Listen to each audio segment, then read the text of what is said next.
Now, there was a man in one of the churches I served who would often say to me whenever he saw me, "Brad, what's the good news?" And the first time that he asked that, I thought he really wanted to know something about Jesus and the kingdom. But as I started to really respond, he said, no, I know that. How are you? And so as I got to know this particular member, and I observed how he interacted with others, I recognized that that was his way of lighthearted greeting to me. I was able, after a while, to come up with some pretty snappy responses to, "What's the good news, Rev?"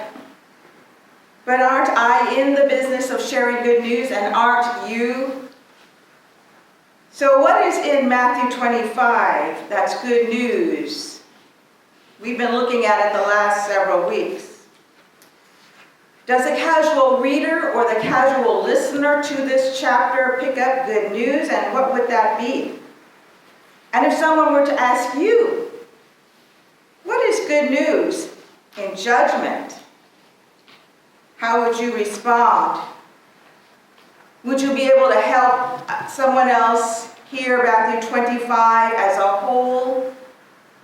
Speaking the good news of God, describing to us a call for invitation for the sake of righteousness and Jesus' gospel, rather than a punitive transaction if you don't do this or you do that. Because many non-Christians hear our message that way, punitive, as rather than an invitation from a loving God.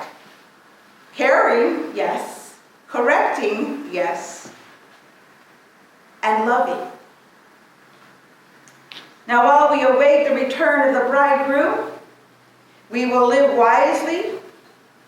Will we live wisely as those 5 wise maidens we have heard about a couple of weeks ago, living a prepared life? Or, as we heard last week, will we take whatever we're given, whether it be much or whether it be little, and use it for the sake of the kingdom? So this week, while we await a final reckoning, will we live in loving service to the most vulnerable, the poor, the sick, and those who are on the margins of our society, as Jesus did? The final parable in Matthew 25 poses this question of what will become of the nations. Did you notice this shift in Matthew 25 from the you individual to the nation's communal orientation? The kingdom of God is not just a collection of individuals who happen to come together. No, but this is an intentional community of individuals who are no longer wandering about, but have been called by God's love and grace and found the family of God. They found a place to belong. That is the kingdom Jesus taught about through the parables. And not everybody got it, right? Because they were so enmeshed in their cultural understanding of what is righteousness and what is appropriate response to God. What is worship? What is? Who's in? Who's out? Who's clean? Who's unclean? Jesus came bringing them a different word. But we don't always live like we know God's love, do we? And we certainly let our communal actions get out of hand. And yet the good news is that God does not give up on us. Even in the division we are seeing in this country, this is not enough to cause an end to God's love for humanity. And maybe we wonder why such love doesn't bring about the kind of change we think there needs to be. But how do we know that grace is not working even now in the lives and the hearts and the souls of women and men to bring about transformation? How do we know God isn't still at work in these powerful ways? We don't, do we? But God is. At a corporate level, there are many groups within churches, let's look at that, who have taken a bold step of self-examination in these days.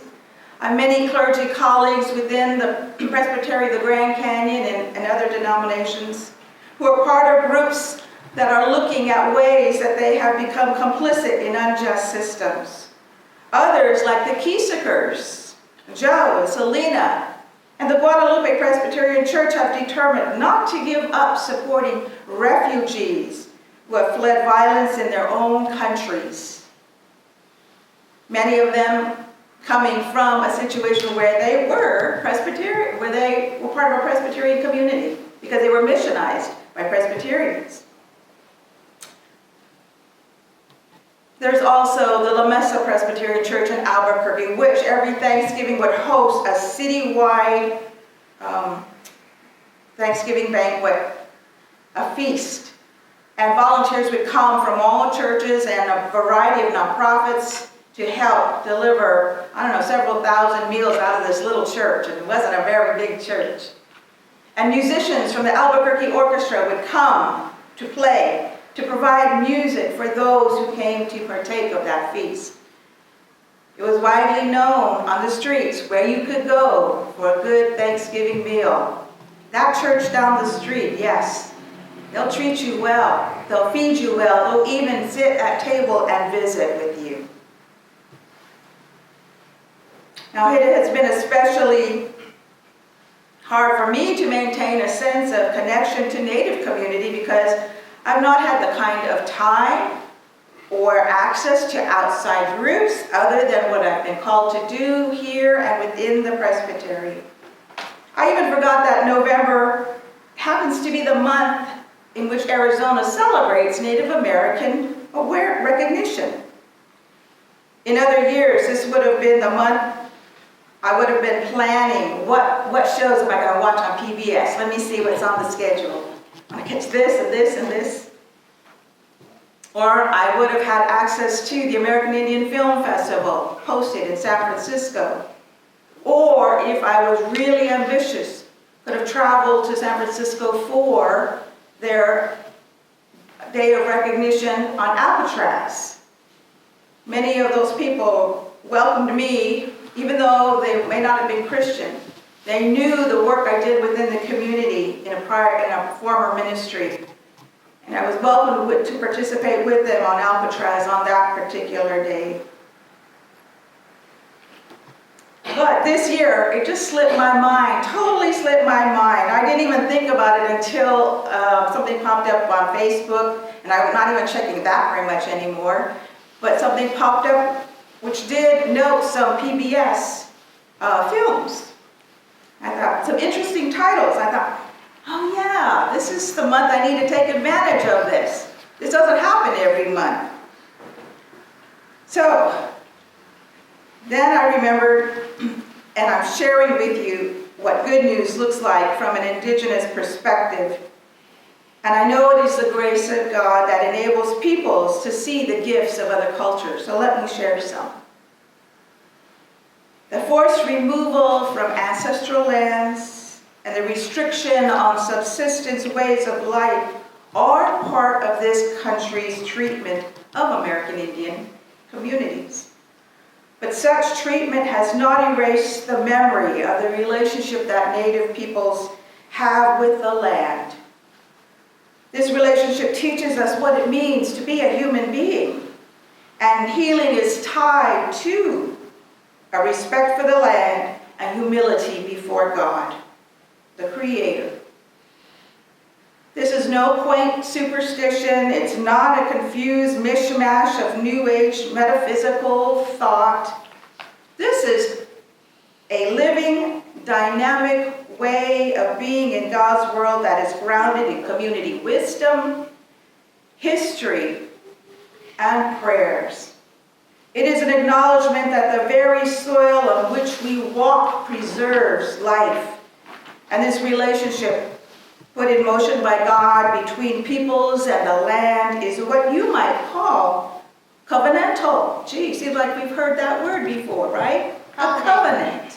A covenant. Yeah. COVID. No, not COVID. Sounds like COVID? Not, it sounds like COVID, but very opposite of COVID. Covenant. Covenant. This baptismal font represents covenant, our covenant with God, or the one that God made with us. This is a way of understanding right relationships initiated by God and sustained by God's power. Now in the book Ecocide of Native America, an exchange between a Hopi man and a Euro-American is told that illustrates an indigenous sensibility about one's way of being in the world. And I thought this was pretty humorous and reminded me of some exchanges that I witnessed. The author says, I once asked a Hopi whom I met in the country, do you mean to say that if I kick the ground with my foot, it will botch everything up so nothing will grow? And he said, well, I don't know whether that would happen or not, but it would just really show what kind of person you are. Indeed, what kind of person kicks the ground simply because they can, exercises force when it isn't necessary. The Hopi man is called upon to treat others, including the creation, with care. Elders in tribal communities, especially those persons who still speak their own language, understand that the Creator's will includes making sacrifices for the sake of community well-being. Now, in contemporary terms, making sacrifices means acting on behalf of the community by engaging acts of justice for those who suffer, and also in acts of caring for the environment. Are we keeping the air clean? Are we restoring what we have torn down? Are we cleaning up the toxic waste left over from our extraction activity? Are we leaving water clean for those who still live in those areas to drink? Now, as advances are made in technologies, we know that such developments can make a positive difference for both human suffering and environmental stewardship if we choose to use them in such ways. Now, Jesus talked about food, water, welcoming, and visiting. Those actions at the heart of compassion, the heart of God's love. In our day, we may need to consider making internet service more accessible, as well as clean water in every neighborhood in this country, holding slumlords accountable to their tenants, or other ways of caring for each other and the most vulnerable. Matthew 25 calls on the disciples of Jesus Christ to be guided by him, to be bearers of good news, that God loves us, body and soul, soul and body. It's all one. And we tend to separate those two things out. But in the Jewish mind, they are together. Stephen Biko said, we regard our living together not as an unfortunate mishap warranting endless competition among us, but as a deliberate act of God to make us a community of brothers and sisters jointly involved in the quest for a composite answer to the varied problems of life. I don't know if you know who Stephen Biko is. Stephen Biko was a South African activist who died in 1977 while in police custody. So if someone says, hey Rev, what's the good news? I would say, among other things, Jesus lives. And because he lives, those who are hungry, those who are thirsty for righteousness, will look also to feed the hungry take care of the poor, welcome the stranger, and care for the sick and imprisoned. In this Thanksgiving season, when we may not be able to contribute in ways that we may have done by maybe volunteering at a place that serves meals, when we're not giving out meals, we still can find ways to be of service to the most vulnerable and needy. And so many of our mission efforts here at GPC continue to do that. Our efforts with Guadalupe Presbyterian Church in this upcoming season of holidays. So God will continue to open the door for us to act, to be in ministry, to live out our faith, even as we question, Lord, why is it this way? Help us to work with you in finding solutions.